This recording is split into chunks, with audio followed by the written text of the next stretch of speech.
नमस्कार मतदार बंधू भगिनींनो, आपल्या गावाचा, आपल्या तालुक्याचा आणि जिल्ह्याचा सर्वांगीण विकास कोणाच्या हातात द्यायचा हे ठरवण्याची महत्त्वाची वेळ आहे। जिल्हा परिषद ही ग्रामीण विकासाची खरी किल्ली आहे।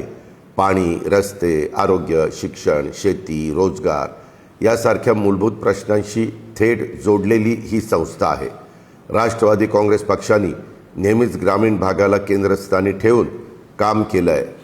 शेतकऱ्यांच्या प्रश्नापासून महिलांच्या सक्षमीकरणापर्यंत, तरुणांच्या रोजगारापासून ज्येष्ठांच्या सन्मानापर्यंत आणि विकासाचा प्रत्येक मुद्दा आम्ही गांभीर्याने हाताळलेला आहे।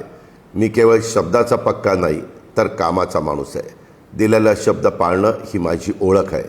पाणी पुरवठा असो, रस्त्यांची कामं असोत, आरोग्य सुविधा असोत किंवा शेतीसाठी आधुनिक तंत्रज्ञान अर्थात AI, डिजिटल साधनं असोत, हे सर्व ग्रामीण भागापर्यंत पोहोचवण्याचा आमचा ठाम निर्धार आहे। या निवडणुकीमध्ये राष्ट्रवादी काँग्रेस पक्षाच्या उमेदवारांना साथ द्या।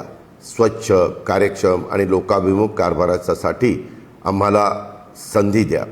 तुमच्या विश्वासाला कधी तडा जाऊ देणार नाही। विकास कामांच्यासाठी निधी कमी पडू देणार नाही, हा माझा शब्द आहे। विकासाच्या या प्रवासात आमच्यासोबत सहभागी व्हा। येत्या 5 फेब्रुवारीला घड्याळ चिन्हासमोरील बटन दाबा, मतरूपी तुमचं आशीर्वाद आम्हाला द्या, असं आव्हान मी या निमित्तानं करतो। तुमचं एक मत गावाच्या उज्ज्वल भविष्यासाठी आणि गावाच्या समृद्धीसाठी आहे, हेही लक्षात ठेवा। धन्यवाद। जय हिंद, जय महाराष्ट्र, जय राष्ट्रवादी।